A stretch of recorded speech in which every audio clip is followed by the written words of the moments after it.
begin, let me express the horror and grief so many Americans at the heinous assassination of Charlie Kirk have felt. Charlie was a giant of his generation, a champion of liberty, and an inspiration to millions and millions of people. Our prayers are with his wonderful wife, Eric, and his beautiful children. Fantastic people they are. We miss him greatly, yet I have no doubt that Charlie's voice and the courage he put into the hearts of countless people, especially young people, will live on. I'm pleased to announce that I will soon be awarding Charlie Kirk posthumously the Presidential Medal of Freedom. The date of the ceremony will be announced, and I can only guarantee you one thing, that we will have a very big crowd. Very, very big. Thank you, my fellow Americans. 84 years ago, this morning, the banks of the Potomac were filled with the clamor of construction workers who broke ground on the building, now known as the Pentagon, on September 11th, 1941. At the time, it was the biggest building ever built. From that moment forward, this structure stood as a monument to American strength, power, and cherished American freedom. Exactly 6 decades later, on September 11th, 2001, those same walls, built with the sweat and muscle, blood of our parents and grandparents, were scarred by flame and shaken by terror as our country came face to face with pure evil. On that fateful day, savage monsters attacked the very symbols of our civilization. Yet here in Virginia and in New York and in the skies over Pennsylvania, Americans did not hesitate. They stood on their feet and they showed the world that we will never yield, we will never bend, we will never give up, and our great American flag will never, ever fail. That terrible morning 24 years ago, time itself stood still. The laughter of school children fell silent. The rush of our traffic came to an absolute halt. And for 2,977 innocent souls and their families, the entire world came crashing down so suddenly. In the quarter of a century since those acts of mass murder, 9/11 family members have felt the weight of missed birthdays and empty bedrooms, journals left unfinished, and dreams left unfulfilled. To every member that still feels a void every day of your lives, the First Lady and I unite with you in sorrow. And today, as one nation, we renew our sacred vow that we will never forget September 11th, 2001. Amid the horror of that morning, some used cell phones and office lines whispered their final words to those who mattered most. They whispered indeed. At 8:59 a.m. aboard United Flight 175, Brian Sweeney called his wife Julie. He told her, "Do good, go have good times. I totally love you. I'll see you again. I'll meet you up there." 4 minutes later, his plane hit the south tower of the World Trade Center. At 9:12 a.m. aboard American Airlines Flight 77, Renee May called her mom. Just the day before, Renee had learned that she was 7 weeks pregnant, but she never got the chance to share the news. She simply said, "I love you, Mom." 25 minutes later, Renee's plane struck the Pentagon. So violent, a strike it was. At 9:53 a.m. aboard United Flight 93, Elizabeth Wayneo called her stepmom. They're getting ready to break into the cockpit. What do? I love you so much. They're going to break in. 10 minutes later, Flight 93 ended in the hallowed field near Shanksville, Pennsylvania. At 10:25 a.m., Tom McGinnis was trapped on the 92nd floor of the North Tower when he told his wonderful wife, Elena, on the phone, "There are people jumping from the floors above us. We get out of here, it'll be a total miracle. I love you, darling. Take care of Caitlin, beautiful daughter." 3 minutes later, the tower fell. Out of the ash, we witnessed the awesome power of that incredible love. We've seen it rise again. Out of the wreckage, we watched unbelievable courage suddenly take form.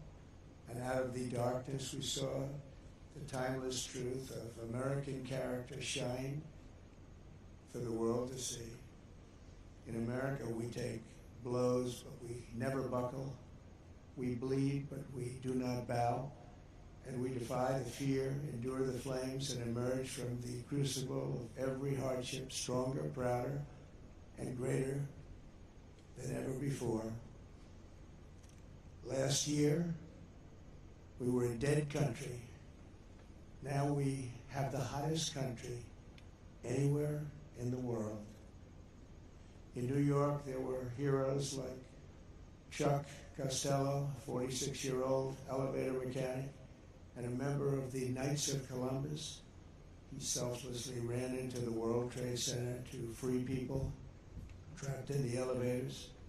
His body was not found until the following January, deep under the debris.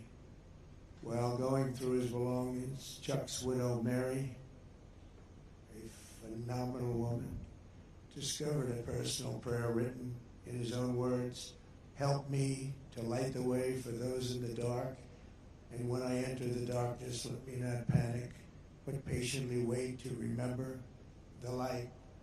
Beautiful words. When the time came, Chuck ran boldly into the darkness of hell on earth, and now he shines in the light of heaven above. We remember him this morning. That day we learned that the American heroic spirit was all around us. We saw it in the police officers, the great firefighters, the service members here at the Pentagon, and in the hearts of every American who answered history's call.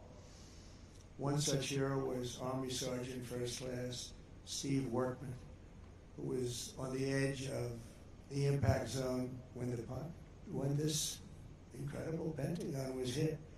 He was right there. After leading hundreds of people to escape routes, Steve turned back and plunged into the inferno itself.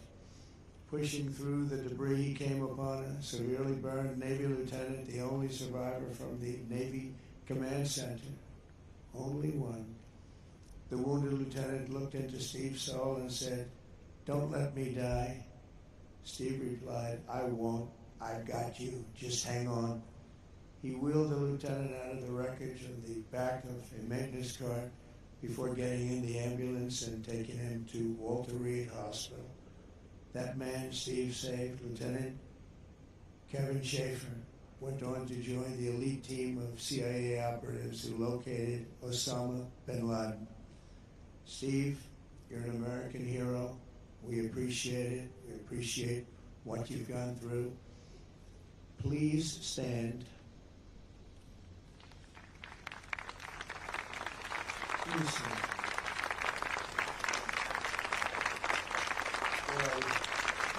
Good looking man. What a good looking guy. You remember that day. You remember that day. Good. Thank you very much, Steve. That was something. That was something. In the years that followed, America's warriors avenged our fallen and sent an unmistakable message to every enemy around the world. If you attack the United States of America, we will hunt you down and we will find you. Go all over this sometimes magnificent earth. We will crush you without mercy and we will triumph without question. That's why we named the former Department of Defense, the Department of War.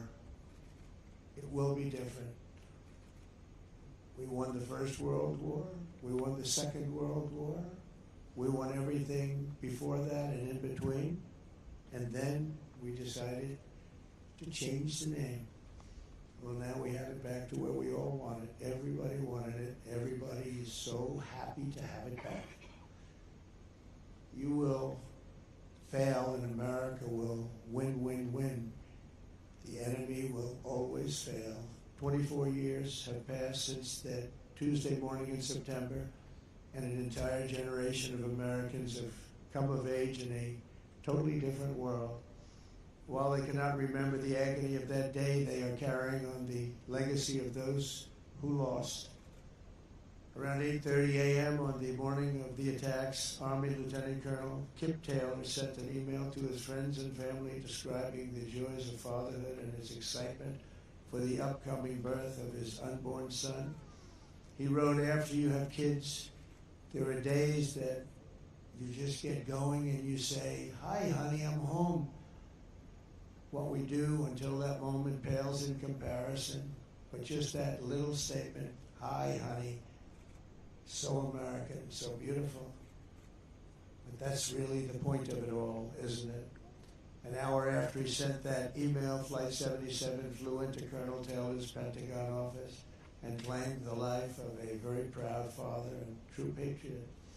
6 weeks later, on October 25th, 2001, Colonel Taylor's son, Luke, was born.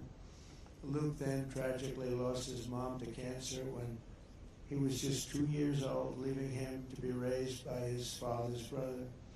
As a young boy, Luke asked his uncle about the folded flag on the bookshelf, and when he learned about his dad's decades of devotion to the Army and the horrors of September 11th, that's when he learned. Luke carried that memory with him and joined the ROTC as a college freshman. He graduated just last year, and I'm pleased to say he is with us today as a second lieutenant and doing very well. He's rising quickly in the infantry, preparing for Army Ranger School. The spitting image of his dad, they say, Luke says that every time he puts on a uniform, he feels connected to his father and to our country. But it was a father he never knew. Luke, your parents are together in heaven, and they could not be prouder of the man that they have produced. They produced you. Those two great people produced you. Luke, please stand.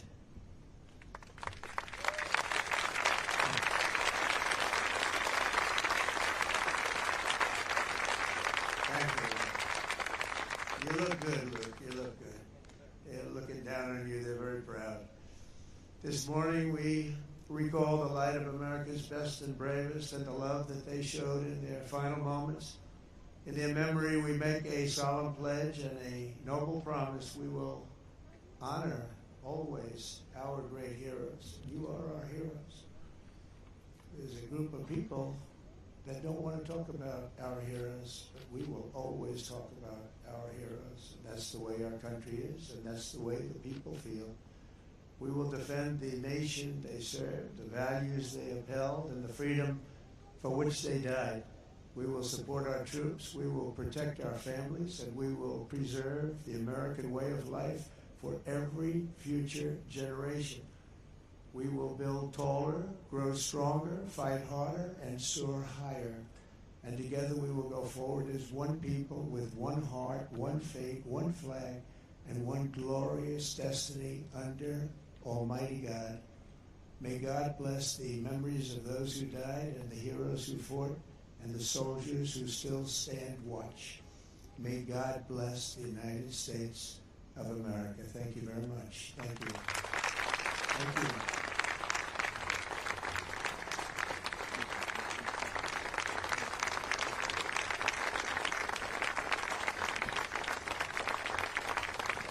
Ladies and gentlemen, please remain standing for the singing of God Bless America, and remain standing for the benediction.